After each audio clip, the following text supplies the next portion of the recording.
Hi, how are you all doing today? I am not doing well. I had to have emergency surgery recently. I know I don't have to talk about it, but I kind of wanted to just sit down and talk about it. If I had tried to film this video anytime before today, I would have been like hysterically sobbing already.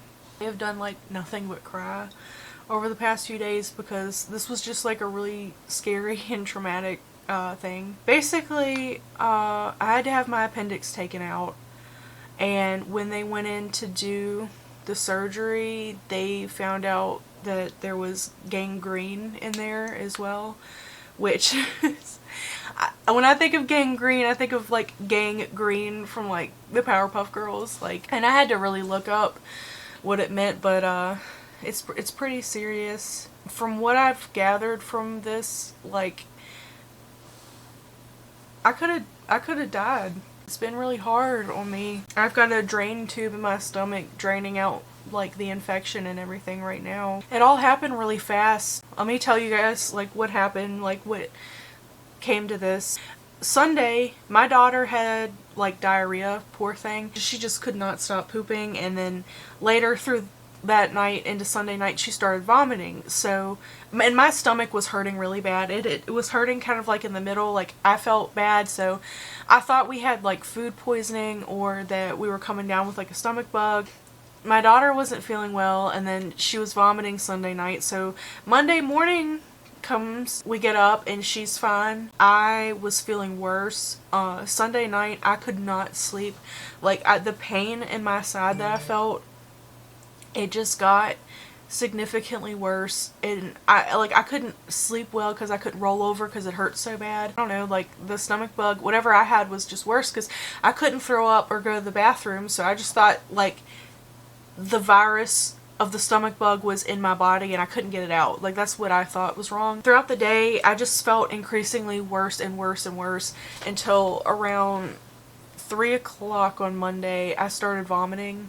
Freaking sucked, and I felt really bad after that. And my husband, he had been wanting to take me to the ER, and I kept telling him, I was like, no, I think I'm fine. It's just, you know, it's probably just nothing. It's probably just a stomach bug. And he had wanted me to go to the ER. After I threw up, I was like, you know what? I'm gonna go ahead and go to the rapid care down the road from us. I go in there, and I had been checking the fever at our house, and it kept saying like 97. Like I don't know if it was off or what, but I was telling them about my symptoms. I went in there and I was in just so much pain, but I went in there and I was telling them my symptoms. They checked my fever. They told me I was running like a low grade fever, but I wasn't sure like what it was. She did a nose sample. She checked me for the flu and like COVID and whatever. Those came back negative.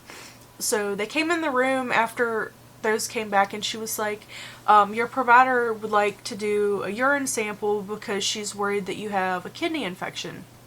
So I was like, okay. And I went to the bathroom, did the urine sample or whatever, and I came back to the room that I was in, and I was like just finished texting Kiefer that they were worried that I have a kidney infection, that I just had to do a urine sample. And the doctor came in and she was like, I can tell, I mean, I had just did the urine sample. I knew it was going to be a few minutes, but she was like, I can tell just by looking at it, like there's no blood in your urine or whatever. She was like, I think that it might be your appendix. And she was telling me, she was like, we don't have the equipment to check you, but she was like, I really want you to go to the ER. She was like, I'm going to do something. It's going to hurt, and I'm sorry about this, but she was like, I want you to she put the bed up and she had me lay down, and she took her hands, jabbed them into my appendix, and when I tell you, like, it hurt so freaking bad. Like, on a scale of 1 to 10, like, when they're like, what's your pain? It was like a 13. Like, it was like unbearable pain. And she was asking me, like, if it hurt worse when she let off or went in. And I was like, I don't know. It just hurts. Like, it just hurts really bad. So, I told myself I wasn't going to get through this without crying, because I don't want to be, like, crying. But I've done nothing but cry the past few days. She did that. She was like, she asked me, she was like, did you come here by yourself? And I was like, I did, but my husband's right down the road, and she was like, well, I want you to call him, and I want him to take you to the ER, and I want them to do a CAT scan on your appendix. So she was like, we just don't have the equipment here for me to do it, and you need it done. And like, I could just tell like how like truly deeply concerned she was. I called Kiefer crying, and I was like, you need to take me to the ER. And he was like, okay, let me, and he started getting his stuff and the baby together so that they could come pick me up, and she told me I could just leave my car there.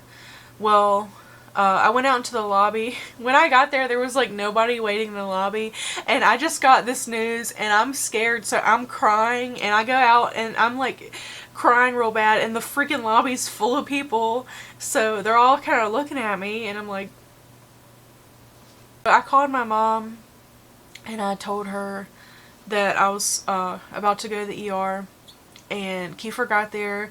He picked me up. On his way, I called my grandma and his mom, because we had the baby with us. We got to the ER, and I went in, and I was crying. I was holding my side, because it hurt so bad from her, like, pressing into it. Like, I cried, well, one, because I was scared, and two, because I was in just so much pain. And I got to the ER, and I was telling them that I had, like, abdominal pain on the right side, and that, I just left rapid care, and that she said that it might be my appendix. And the woman who saw me at the rapid care, she went ahead and called the ER to let them know that I was on the way so they could be prepared for me to get there. So she was like, hopefully it'll get you seen faster. I don't know if it will, but I'm going to try. So I got checked in, and one of the secretaries, I've done her hair a few times, poor thing, she saw me, and she was real scared for me. So they got me back into the room, and I told them everything that had happened so far, and it was kind of late. I don't know what time it was. Time was irrelevant. But they had ordered in the CAT scan. They were getting that ready, and I went ahead and texted all the girls that I work with. I just threw a few of them in a group chat, and I was letting them know, because, I mean, I was texting them, I think, as I was getting dressed to have to go back to get that scan done. They put me through like one of those, you have to lay on the bed and you go down on the machine, and it's kind of like an MRI scan or whatever. I've had to have one of those done. They had a few people coming in to do blood. I'm not good at having my blood work done. It normally freaks me out, because like people are, they'll try to get my blood and it doesn't work, and then they have to do it again, and I've always had bad experiences with that. I was like staying strong, because I was like, I don't have time for this to not work out. After a couple tests and stuff, the doctor had come in, and at that point they had already hooked me up to IV, and they had already given me, I think, morphine, and I don't know what all I was on, but they gave me the morphine pretty fast. I was just sitting in, the hospital bed was uncomfortable, so I was sitting in the chair hooked up to my morphine, just waiting for answers. And then the doctor had come in after looking at my scans, and like my mom and my husband were in the room with me when he came in, and I can just remember like their faces, because he was like, you have appendicitis, and like I could just see how serious on everybody's faces it was. He was like, you're gonna need surgery. The OR team, they're at home, so they had to call them in, and I'm so thankful that they were able to come in and do this.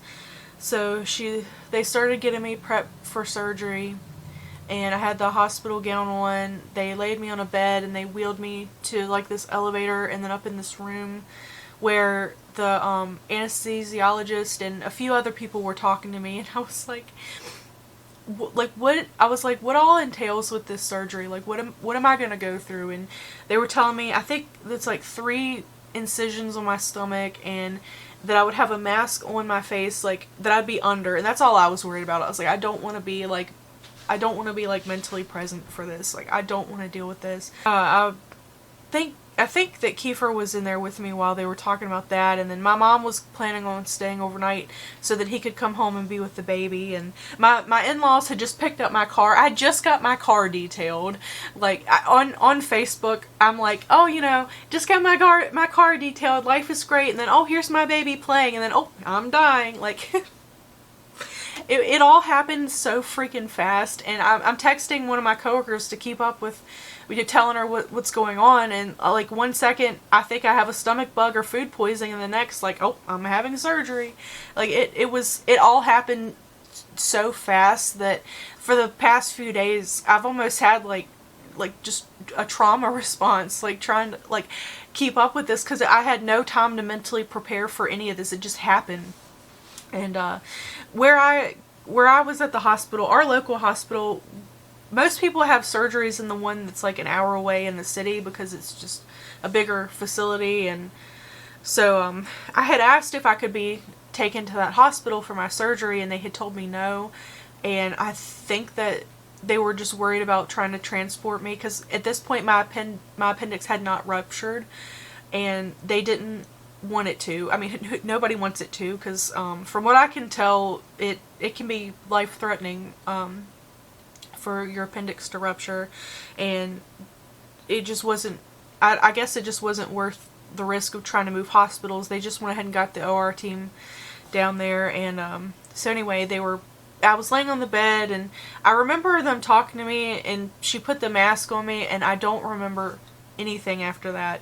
And then I remember waking up like really drowsy in this room, and I remember people talking to me, but I don't remember what they were saying. The next thing I know, I'm in like a recovery room with my mom, and I think it was like 11 o'clock at night, and my night nurse, like, she is like the best human being on this planet, I swear to God.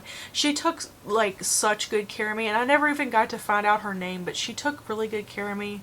And I remember we got back to the room, and she gave me like my pain medicines and stuff, and was checking me over, and then she brought me some chocolate ice cream. I think she even brought me 2 chocolate ice creams just in case. And like, that's because I was so hungry. Like, normally with appendicitis you lose your appetite, but I was so hungry through this whole thing, and all I wanted to do was eat. And she brought me some chocolate ice cream. And so I was in the hospital with my mom, and I was just trying to catch up on some sleep. I kept waking up because, I mean, at one point I woke up to a doctor or nurse or somebody in the hospital just drawing blood out of my hand. And I think that what they were doing was drawing blood to check the white blood cell count in my blood, because I didn't find out till the next day. I had asked them how long this surgery was going to take, and they told me about an hour. And from what my family members have told me, I think that when they got into the surgery, once he got in there, he found gangrene in my appendix, or in around my appendix, which is really serious. And I didn't know anything about it, but from what I've looked up, it looks like if you don't have it treated within 48 hours, it can be like life-threatening. They found that while they were doing the surgery, so the hour surgery turned into a 2-hour surgery, because he had to put in a drain tube in my stomach to drain out this infection. I just had a rough night in the hospital, and I was just really scared. The next day, I found out all that the next day about the surgery and the gangrene and everything, and my mom and my husband were trying to keep people updated online, because it was so out of left field. Like, I've had a C-section, like, but that was planned. Like, I knew I was gonna have that. Like, I knew that, well, I mean, I knew the baby was breech. My water broke with that. I've got the whole story on that on my channel, but I like had a little bit of an idea of what could happen with something like this because of that experience. My husband's back. Him and my daughter went for a walk. He had to put that drain tube in me. I'm in the hospital. My night nurse was taking such good care of me. I think I got back to my hospital room around like 11. Next day, they just kind of wanted me out of the hospital. They were like, oh, you know, we want you to be discharged. And hi, sugar. It's Mama. Hey, bestie. What doing? Hi, baby. Doing your makeup. Oh, time to do your makeup. Oh, my baby's right here. She's gonna do her makeup. Good job. You look so pretty. Yeah, she's so pretty. So, anyway, they were trying to get me to be discharged from the hospital. Beautiful. But, they wanted me to be discharged from the hospital. And, I mean, most people, I feel like when they have surgeries, it's like scheduled. They have it in the morning, and then they have the day to recover, and then the night, and then they're out. Like, that's what my mom was trying to help me realize, because, like, they kind of wanted me out of the hospital, and I was in so much pain when I was trying to heal. Like, I felt like death, literally. The whole time, hey sugar, the whole time I'm just like really upset because I've got this baby here. She's not even 2 yet. She needs me. Oh, and poor thing, she was so scared this whole time too. She didn't know what was happening. She just knew, like, and like she still knows. I can't pick her up yet because I can't lift anything quite as heavy as her yet. Beautiful. So yeah, I got discharged from the hospital, and I've been home for a few days now. I've got this drain tube in still. I'm going to go get it out next Thursday. It's Saturday right now, so it'll be really nice to have that out, because right now I can't take a shower, and the pain medicine that I'm on makes me kind of dizzy, so it says, like, to be careful operating vehicles, so I haven't been driving. And then I can't pick up my baby, so she doesn't understand that. And yeah, how beautiful. Mama loves you. But, yeah, so hoping that the rest of the recovery will go smooth. I just wanted to talk about this with you guys, and oh, thank you. So sweet. Oh, do your makeup. You do your makeup with this one? The end of this, like, this whole experience has really just shaken me up a lot, and if you ever feel like you have like a pain like that, like, don't wait, like, go get it looked at. Yeah, I just wanted to talk about this with you guys because it's just been a lot. So yeah, I'll talk to you later. And I actually just filmed a video on this makeup. I haven't worn makeup in a long time, so I got some stuff from Black Moon Cosmetics, and I was playing with it. I'm going to do a couple more looks, I think, before I do that video, because I wanted to do like a smoky look like I usually do, and then I wanted to do maybe a fall look and then a brown look with this palette. So yeah, I think I'm going to do a few more looks before I upload that video, but yeah. I'll see you soon. Hopefully, I'll be better.